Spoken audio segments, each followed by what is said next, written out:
नमस्कार मंडळी, cooking with अरुणामध्ये आपलं स्वागत आहे. आज आपण करणार आहोत सुरमई, पण ती आज वेगळ्या पद्धतीची आहे. कांदा मी तेलामध्ये परतवून घेतला आणि जे वाटण घातले त्याच्यामध्ये मी खडा मसाला टाकला, कांदा, खोबरं, लसूणची पेस्ट, बस हे घातलं आणि त्याचा मसाला तयार केला. मसाला बघा कांदा तेलामध्ये मस्त परतवून घेत आहे. खूप छान असं त्याला कलर येणार. नंतर तेल जोपर्यंत वरती येत नाही तोपर्यंत तो मसाला हलवत राहायचा. मस्त परतवून घेतला की सुंदर अशी त्याला तरी येणार बघा वेगळी.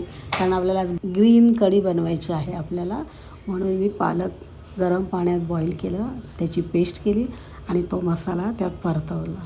सतत परतवला आणि सतत तो हलवत राहिला. खाली मसाला लागला नाही पाहिजे, त्यामुळे मी सतत वापर करत आहे बघा चम्मचचा, आणि सतत खालीवर तो मसाला करत आहे. कारण ते मसाला लागला नाही पाहिजे, कारण तो मसाला आपण कांदा, खोबरा, लसूण भाजून घेतला नव्हता, डायरेक्ट वाटलेला. आता थोडंसं पाणी टाकते बघा. सुंदर असा ग्रीन कलर आला, तरी पण सुटलेली आहे बघा. मला जरा पाणी कमी वाटलं म्हणून मी थोडंसं अजून पाणी घातलं. तुम्ही तुमच्या अंदाजे घालू शकता. आता त्याला चांगली बॉईल झालं पाहिजे. मी थोडंसं मीठ टाकलं. हे बघा कसा कलर दिसतोय, तरी दिसते, किती सुंदर वाटते बघा. आता हा मसाला आपल्याला पूर्ण बॉईल करायचा आहे. आता बॉईल बघा किती सुंदर प्रकारे बॉईल झालेला आहे.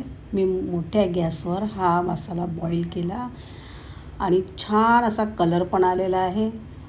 मला जरा तिखट कमी वाटलं, त्यामुळे मी काय केलं, 3-4 मिरच्या घेतल्या, उभ्या चिरल्या आणि त्या अशाच उभ्या चिरलेल्या मिरच्या सालण्यामध्ये टाकून दिल्या. बघू शकता तुम्ही, मी अशाच उभ्या मिरच्या कापून टाकलेल्या आहेत.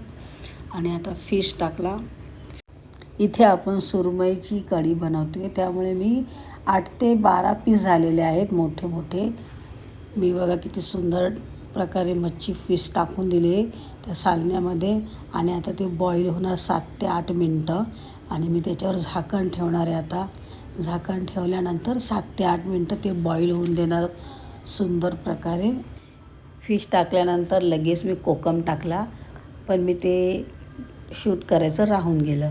आता मी झाकण ठेवलं 5 ते 7 मिनटं आणि किती सुंदर प्रकारे बॉईल झालेलं आहे आणि त्यातली पूर्ण फिश बॉईल म्हणजे शिजली. तुम्ही बघू शकता कलर किती सुंदर वाटतं आहे. तुम्ही एकदा तरी ही फिश माझ्या पद्धतीने करा आणि मला कमेंटमध्ये नक्की सांगा. ग्रीन कढी सुरमई किती सुंदर प्रकारे झालेली आहे. बघू शकता तुम्ही, फिश त्यातली पूर्ण छान बॉईल झालेली आहे. कलरही सुंदर आलेला आहे. तुम्ही माझ्या पद्धतीने एकदा करून बघा आणि प्लीज मला कमेंटमध्ये नक्की सांगा.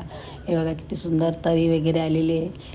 तुम्हाला माझी रेसिपी आवडली असेल तर नक्कीच माझ्या चॅनेलला फॉलो करा आणि नक्की ही रेसिपी माझ्या पद्धतीने तुम्ही करून बघा आणि माझ्या चॅनेलला फॉलो करा.